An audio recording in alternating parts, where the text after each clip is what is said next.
Bonjour. Alors vous aussi, vous êtes très souvent fatigué à la fin de vos journées de travail et ce depuis un certain temps, ça se répète. Bon, mais déjà, vous n'êtes pas tout seul. Ça, c'est la première bonne nouvelle. Deuxième bonne nouvelle, et c'est ça qui est important, c'est qu'on peut tout à fait faire quelque chose. J'ai beaucoup de gens qui viennent me voir pour des thérapies ou des coachings qui ont cette difficulté-là. Et en fait, il y a plein d'hypothèses, il y a plein de choses qui peuvent se passer. Et aujourd'hui, je voudrais vous parler d'une chose particulière. C'est quand on vous demande, ou alors vous-même, vous vous imposez dans le cadre de votre travail, certains modes de fonctionnement et donc certains comportements qui ne vous ressemblent pas complètement.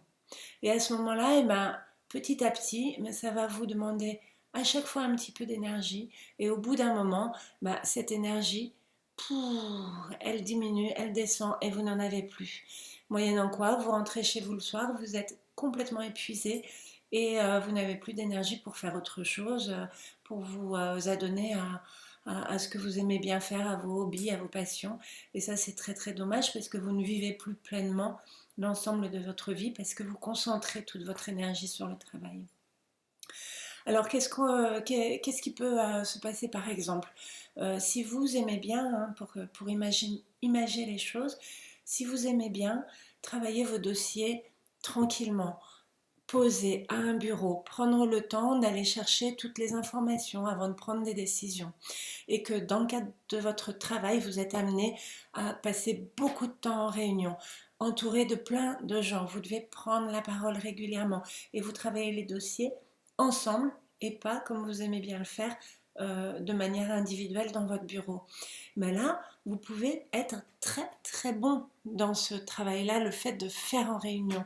Le problème, c'est que si ce n'est pas vous, ça va vous demander un certain effort. Comme votre cerveau a appris à le faire, il est capable, et vous n'avez pas forcément cette notion d'effort très importante de oui, bon, moi j'aime bien quand après je me retrouve à mon bureau, mais les réunions c'est sympa aussi. Ok, et là votre énergie elle commence à descendre au fur et à mesure.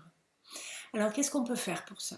La première chose à faire, vraiment le plus important, ça va être de vous observer pour comprendre comment vous fonctionnez, qu'est-ce qui vous va bien et qu'est-ce qui vous va moins bien. Et puis vous allez pouvoir en deuxième temps demander à vos proches ce qu'ils en pensent. Là, ils vont vous donner, hein, c'est une mine d'informations. Les proches ou les collègues, à vous de voir à qui vous pouvez demander ça. Et puis après, vous allez aussi observer tout ce qui se passe autour de vous. Les gens surtout qui sont très différents de vous. Comment ils fonctionnent? Comment ils ont l'air? Quand est-ce qu'ils ont l'air d'être vraiment bien, d'être vraiment dans leur élément? Qu'est-ce qui est différent par rapport à vous? Et après, vous allez pouvoir, après avoir analysé tout ça, mettre en place ce qu'il vous faut pour être bien. Une autre façon de faire, évidemment, c'est de se faire accompagner. Et là, vous pourrez aller plus vite, vous pourrez aller plus loin. Moi, quand j'accompagne des gens qui ont ce type de problématiques, c'est pas forcément des accompagnements super longs, mais ils sont très très enrichissants. Très souvent, moi, j'utilise un profil de préférence comportementale qui s'appelle Insight, qui permet d'aller encore plus vite et encore plus loin.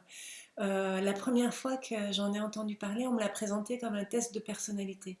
Et ça, autant vous dire que j'ai été hyper méfiante parce que moi, j'aime pas trop l'idée de mettre les gens dans des cases et puis d'aller trifouiller à l'intérieur. Bon, mais c'est pas ça. C'est un profil de préférence comportementale. Ça veut juste dire comment vous fonctionnez quand vous êtes bien, de manière naturelle, et quels sont les modes de fonctionnement, les préférences comportementales qui vont vous demander un petit peu plus d'implication et un petit peu plus d'effort. Et moi, ça m'a permis d'apprendre un nombre de choses sur moi, vraiment très important, un nombre de choses aussi sur les autres. Et moi, j'ai fait ça quand j'étais encore en entreprise, donc je peux vous dire que je m'en suis servi directement le lendemain avec mes collègues, avec mes managers, etc., hein. Vraiment, ça m'a aidé énormément. Et puis, ça m'a permis, du coup, en ayant compris ces différences et en ayant compris comment les autres fonctionnaient, bah, de mieux me caler par rapport à eux, de rendre tout ça beaucoup plus fluide. Et donc ça m'a ouvert plein de choses. Voilà, mais écoutez, si vous voulez en savoir plus, vous pouvez toujours aller consulter mon site internet et puis éventuellement m'appeler, hein, ça sera un très très grand plaisir pour moi d'en discuter avec vous.